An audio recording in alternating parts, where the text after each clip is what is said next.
School for the first time. Action 2 News was first to alert you when a nearly $115 million referendum passed, making the new building possible. The school ended up costing $155 million at its location on Rocket Way. This afternoon, students from each grade level cut the ribbon during a dedication ceremony.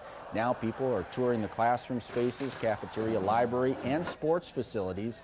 Principal Brian Wunderlich is going on 3 decades as a teacher or administrator in the community. He hopes new spaces inspire students to get involved in clubs and sports. I think our athletes are going to be super fired up about the weight room. I think our fine arts students are going to love the auditorium and the immersive sound.